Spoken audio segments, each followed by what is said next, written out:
Hello, this is Meenu Chaudhary for Channel NE24.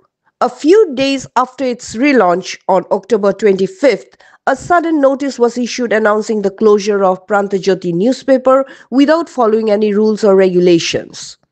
This came as a severe blow to the employees working at the organization. Despite 3 meetings with the management, no resolution was reached. Consequently, the matter was brought to the attention of the Assistant Labour Commissioner.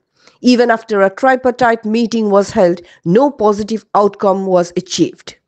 The management was supposed to fulfill 3 key demands: payment of 6 months pending salaries to employees, reinstatement of staff, and reopening of the publication. However, none of these were implemented. As a result, on Thursday, the Civic Society of the city, along with the employees, submitted a memorandum to the District Magistrate of Cachar requesting a resolution to the issue. The administration listened to the concerns seriously and assured a tripartite meeting with the management would be conducted to resolve the matter. Encouraged by this assurance, the Civic Society remains hopeful that Prantajyoti will soon resume its publication. For more news and updates, follow us on Facebook, YouTube, and subscribe our channel NE24.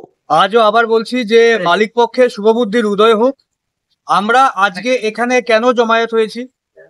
আমরা এখানে জমায়েত হয়েছি যে একটা মারাত্মক, একটা মর্মান্তিক, একটা বিপজ্জনক ঘটনা ঘটতে চলেছে শিলচরের মতো একটা ছোট্ট শহরে। কি ঘটতে চলেছে যে এই শহরের একটা ঐতিহ্যবাহী দৈনিক পত্রিকা, সেই দৈনিক পত্রিকার চালক দীর্ঘদিন ধরে হঠাৎ করে শাটডাউন ঘোষণা করে সবার তো বকেয়া মিটিয়ে দেয়নি, এবং তার সরকারকে দেওয়া, প্রশাসনকে দেওয়া, কর্মীদের দেওয়া ট্রাইপার্টাইট মানে ত্রিপাক্ষিক চুক্তির মাধ্যমে এই জেলা শাসকের অফিসে হওয়া যে চুক্তি, সেই চুক্তি ভঙ্গ করে তিনি চালিয়ে যাচ্ছেন তার রাজ। আমরা সেটাকে মনে করি এটা তিনি আইন অমান্য করে যাচ্ছেন, আর আমরা কিন্তু আইন মান্য আন্দোলন করে যাচ্ছি তখন থেকে। এবং শিলচরের নাগরিক যখন দেখেছেন যে এই পরিস্থিতি এসে দাঁড়িয়েছে, এটা একটা বাজে দৃষ্টান্ত হাজির হচ্ছে, সেই দৃষ্টান্তর বিরুদ্ধে তারা স্বতঃপ্রণোদিত হয়ে আমাদের হয়ে আজকে দাঁড়িয়েছেন এবং আমাদের সামিল করেছেন যে চলুন আপনাদের হয়ে আমরা সবাই মিলে আজকে জেলা শাসকের অফিসে আবার এটা নিয়ে, এই দাবি নিয়ে হাজির হই, যাতে এই সমস্যার একটা সুচারু সুরাহা মানে যত তাড়াতাড়ি সম্ভব মিটিয়ে আসে। আমরা এরকম ভাবে বলছি যে যখন বারবার এই অতি সম্প্রতি যখন তিনি আগে আমাদেরকে 5 মাসের যখন আমাদের বকেয়া প্রাপ্য ছিল, তখন তিনি একটা প্রস্তাব দিয়েছিলেন যে 6 মাসে আমাদের 5 মাসের বকেয়া মিটিয়ে দেওয়া হবে। তখন আমরা ইন রাইটিংস ওদেরকে জানিয়ে দিয়েছি যে আমরা এভাবে নিতে পারবো না, আমাদের এট এ টাইম চাই। সেটা আমরা জেলা শাসক এবং লেবার কমিশনার অফিসকে জানিয়েছি। তারপরও তিনি একাংশ কর্মীকে ডেকে, কারণ কর্মীদের আর্থিক অবস্থা অত্যন্ত শোচনীয়, তাদের ডেকে সেই টাকা মাত্র 3 মাসের টাকা দিয়েছেন। বাকিদের কাছে এই অতি সম্প্রতি আমার কাছে লোক পাঠিয়ে তিনি বলেছেন যে 3 মাসের টাকা নেওয়ার জন্য। আমি বললাম 3 মাসের টাকা তো নিতে পারবো না, আমি তো চুক্তি ভঙ্গ করতে পারবো না।